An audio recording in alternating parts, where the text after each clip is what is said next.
My dear brothers and sisters, just this morning I was telling Father Reynold that the task laid out ahead of me is quite a tricky one because it's tough to preach about a caring heart when one of the first lines of the gospel is, "You cannot be my disciple if you don't hate father and mother and brother and sister and spouse and child."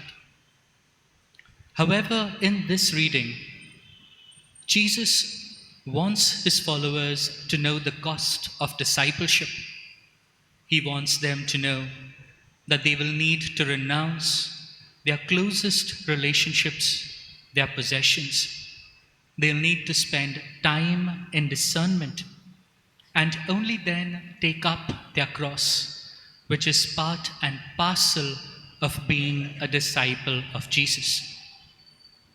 Jesus wants his disciples to know that discipleship isn't easy and it lays down many demands on oneself, one of which definitely being having a caring heart.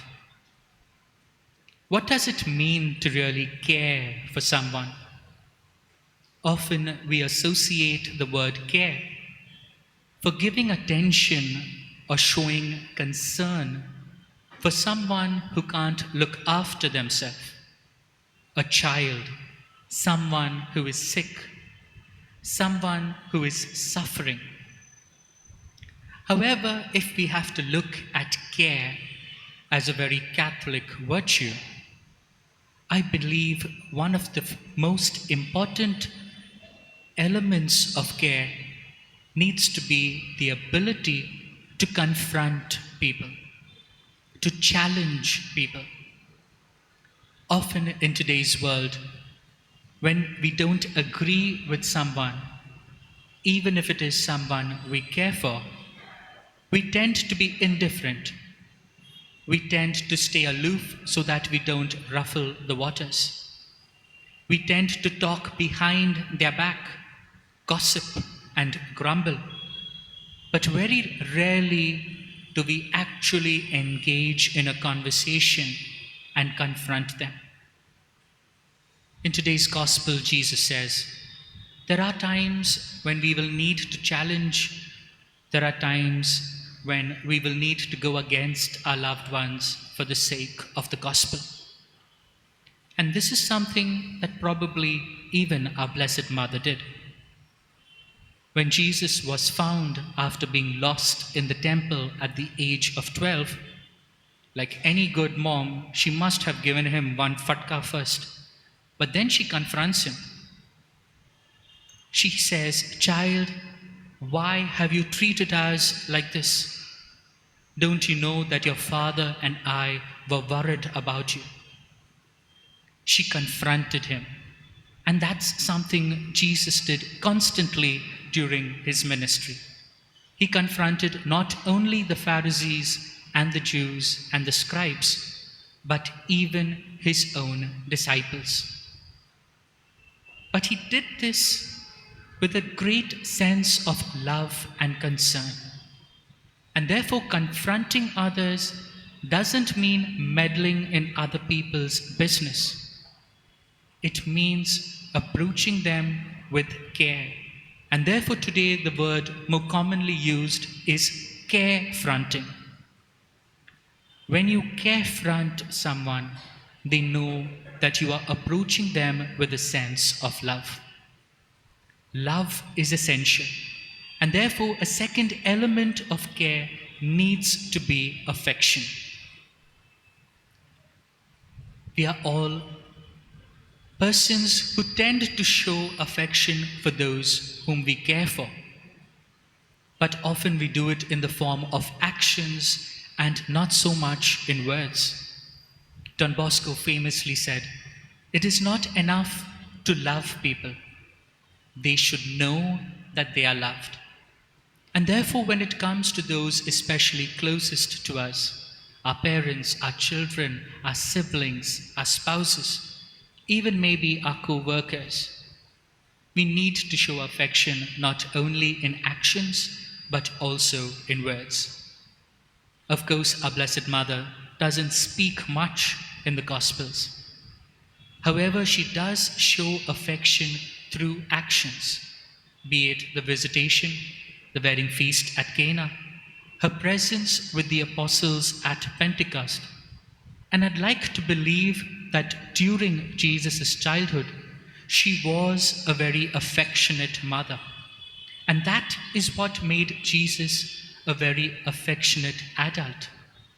We see this affection of Jesus in the form of words, where he speaks lovingly to people, especially sinners and those on the margins of society.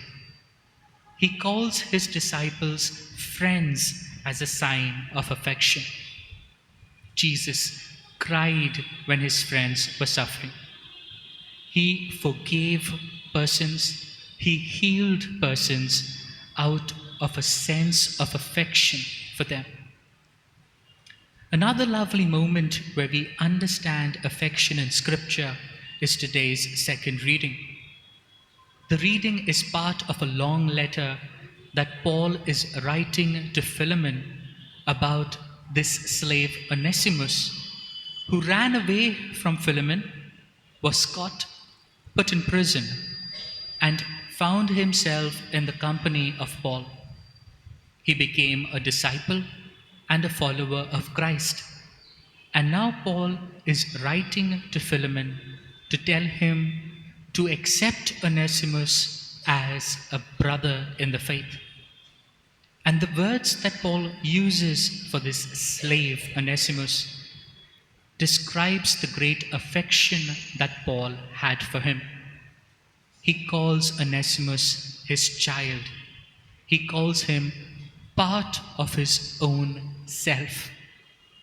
And in doing so, he not only expresses his affection for Onesimus, but makes it easier, probably, for Philemon to reconcile with the slave who had run away from him. Reconciliation is the third element that is essential in care. Of course, the gospel speaks about Jesus saying that the cost of discipleship may lead you to hate those closest to you. And in reality, I'm sure you will all agree with me that we have the worst fights with those who are closest to us. The ones we find most difficult to say sorry to are the ones who are closest to us. Today's gospel and this whole movement of having a caring heart invites us to be persons who, if we care for someone, are ready to take the first step towards reconciliation. Paul does it in today's second reading. Mary did it by being the binding force among Jesus' disciples and apostles, most probably in a very great way after Jesus died, even after his resurrection. Jesus himself is often called the Prince of Peace. He has reconciled humanity with God through his sacrifice on the cross. He's the one who tells us to forgive our enemies. He is the one who made love and forgiveness the hallmarks of being a disciple of his. When we care for other people, we are invited not to look at them with pity. Instead, a fourth element that I believe is an important aspect of care is empathy, where we don't place ourselves on a pedestal because we are caring persons, but we are one with the persons whom we care for. We understand their experience. We approach them with genuine concern, with a feeling of unity, and not from a position of power or authority. In today's second reading, you have St. Paul not referring to Onesimus as a slave, but as a brother. on equal status with Philemon. The gospel speaks of all of us having our own crosses, crosses that are unique to each of us, crosses which mean each of us require the support of one another. Mary, despite being the mother of God, was someone who approached people with the greatest empathy and not pity. Even at the visitation, when her cousin acknowledges her as the mother of God, Mary's own words in the Magnificat are, God has looked upon his servant in her lowliness. She didn't treat herself as someone very important. She was one with the rest of Jesus' disciples. And that's what probably helped Jesus be this person full of empathy. Despite being the Son of God, through the incarnation, becoming one with us, one of us, suffering like you and me, even to the extent of bearing his own cross and dying on it. Confronting affection, reconciliation, and empathy form the CARE that gives us a heart full of care. And therefore, today, we are invited through the example of our Blessed Mother and Jesus to carefront people out of genuine concern with affection that portrays our love for them, for reconciliation so that we come closer to one another with a spirit of empathy and not pity, so that we are like Jesus and Mary to all those around us.